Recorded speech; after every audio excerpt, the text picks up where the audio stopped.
وَيُؤْثِرُونَ عَلَىٰ أَنفُسِهِمْ وَلَوْ كَانَ بِهِمْ خَصَاصَةٌ، یہ مہاجرین، یہ انصار مہاجروں کو اپنے اوپر ترجیح دیتے ہیں، یہ جو نئے آئے ہیں پرانے ان کو ترجیح دے گا، آپ ابھی داخل ہوئے، آپ آگے چلو، آپ آئے، ہم تو یہی کہیں پرانے باقی ہے، کھاتے پیتے ہیں، آپ آئے۔ خود کھانا زور لگانا یہ بہادری نہیں، دوسرے کو کھلانا عزت کرنا یہ بہادر اور سخی کا کام۔ بہرحال مجھے امید ہے کہ آپ اس کے بھی پابند رہیں گے اور اچھا خیال اور ماحول دکھائیں گے۔ تو ہمارے یہی ہے، آٹھ یا 10 یا 20 یا 13 یا پیڑ بھائی، یہی ہماری در غریبی۔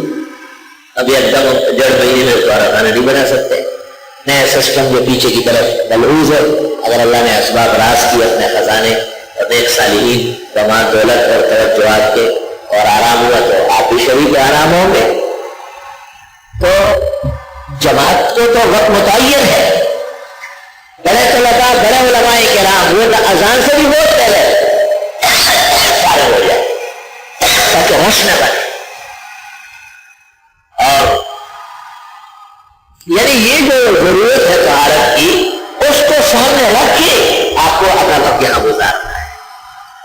تو روزانہ آپ کو نصیحت نہیں کریں گے نا تقریرات، تو پہلے دن میں نے کہا چلو آج یہ ہدایات اور آداب ذکر کرو، شاید تو اتر جائے تیری دل میں میری بات۔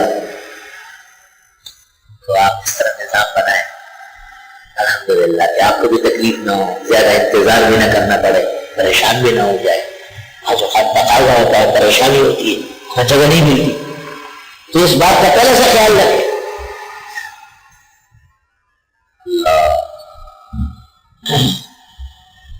ایک بات اور یاد رہے، جو میری دانست میں احسن العلوم کے اندر ہی سب سے پہلے اللہ تعالیٰ نے مجھ پر عمل نصیب فرمایا، وہ یہ کہ اکثر آپ دیکھتے ہوں گے کہ جیسے ہی اذان ہوتی ہے زور کی یا عشاء کی، طلبہ دوڑنے لگتے ہیں بیت الخلاء۔ یہ بات صحیح نہیں ہے، مسجد میں آرام سے اذان چل رہے، اگر آپ کو شدید تقاضا تھا تو پہلے جا سکتے تھے، منع نہیں ہے، لیکن جب اذان شروع ہوئی جو کہاں ہے وہ آرام سے بیٹھے۔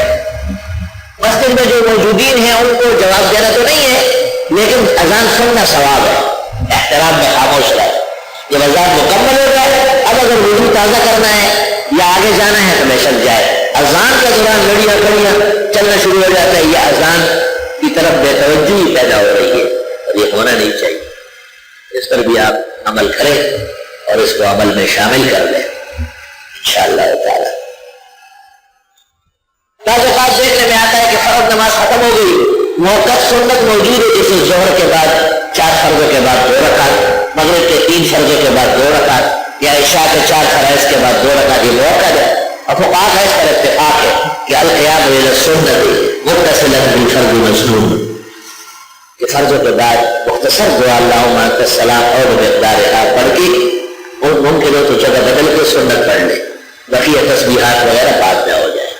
اس پر تفصیلی مقالہ عاجز نے لکھا ہے جو ملک کے بعض مقتدر ماہناموں نے بھی شائع کیا ہے، اور اس کے حوالے بھی سب آپ کے سامنے آئیں گے۔ مسئلہ یہی ہے، بہر میں بھی، نہر میں بھی، فتح القدیر میں بھی، فتاوی شام میں بھی، تبیین میں بھی، حامدیہ میں بھی، کہ پہلے سنن مؤکدہ ہے اور اس سے فراغت کے بعد تسبیحات آیت الکرسی یا تفصیلی دعا ہے، اس کا بھی خیال رکھیں۔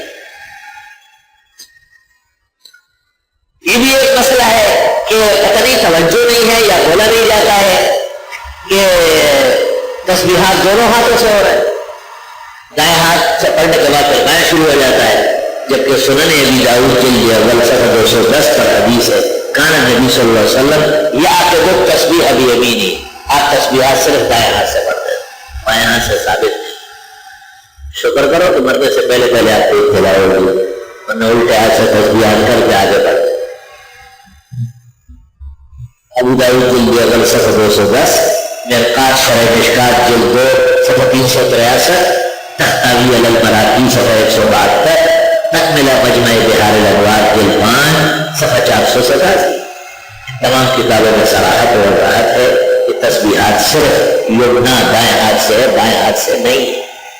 اس پر بھی آپ عمل کریں گے انشاءاللہ تعالیٰ آپ کو فائدہ ہوگا۔